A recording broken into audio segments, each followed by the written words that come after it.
The entertainment district arc just got a lot more interesting. Lots of big things have happened in the latest episode, and without further ado, let's begin. The episode begins with Daki facing off against Tanjiro. Truthfully, this was a fight I was seriously excited for. The animation for it is as good as I hoped it. Tanjiro goes to behead Daki, but is unable to. He uses his recovery breathing to keep fighting the demon. Finally, we see that Daki's rage as she tries to keep Tanjiro away.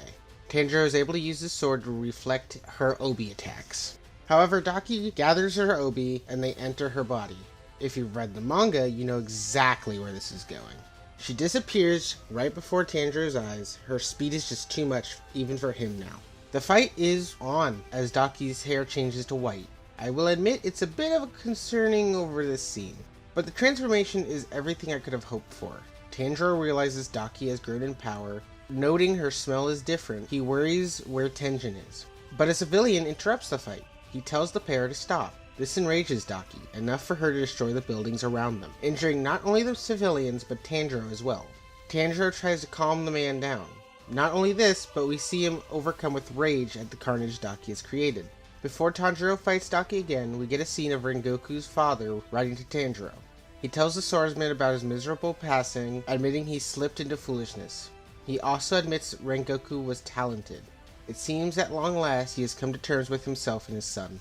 Rengoku's father tells him about sunbathing. Finally, the letter remarks on Tanjiro's scar. Tanjiro himself notes that his father was born with the same exact scar.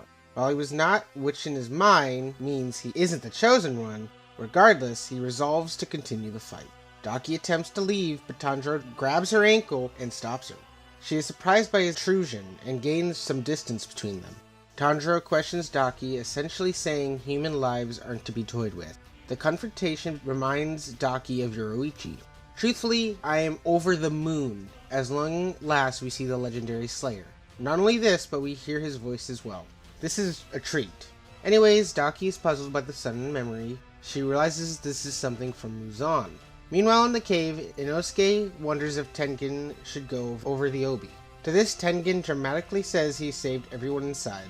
Inosuke should be worshipping him. However, one of Tengen's wives does say he should go after the Obi. Suddenly, we see Tengen give chase with Inosuke and Zenitsu struggling to keep up. The Hashira is no match though, and his speed allows him to seemingly disappear. The perspective then switches back to Tanjiro. He tells Daki she must have been a human once. Must have had the same feelings that humans do. This only infuriates Daki. She says that demons have nothing to lose, and they can make up whatever they want. She then goes in to attack the young Slayer with an encompassing Obi attack. However, Tanjiro stands strong at the face of this. He cuts through the Obi and Daki remarks it hurts. The demon compares the pain to being burnt. Noticing she cannot regenerate, however, she knows Tanjiro is wounded as well. The two continue to fight as Tanjiro's sword skills remind Daki of Yoruichi. This familiar sensation makes her nervous, enough for her hands to twitch. She tries to flee, but Tanjiro attempts to behead her. This fails because Daki's made her neck like Obi, which blunted Tanjiro's attack. Tanjiro watches her Obi and notes that her attacks have gotten slower.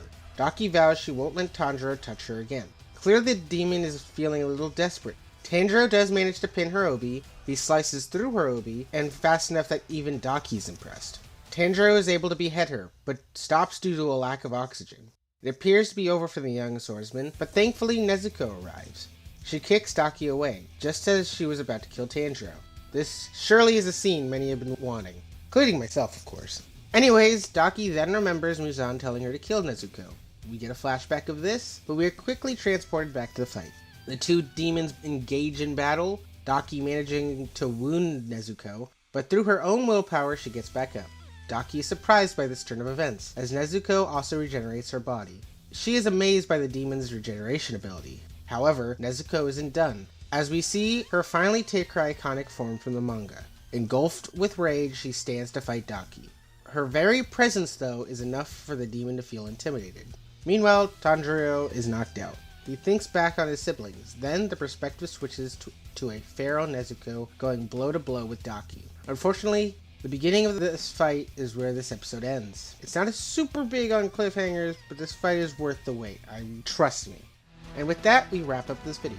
Hopefully you enjoyed it. Don't forget to like, comment, and subscribe as we continue to cover the anime and manga. Once again, I'm your host. Stay safe.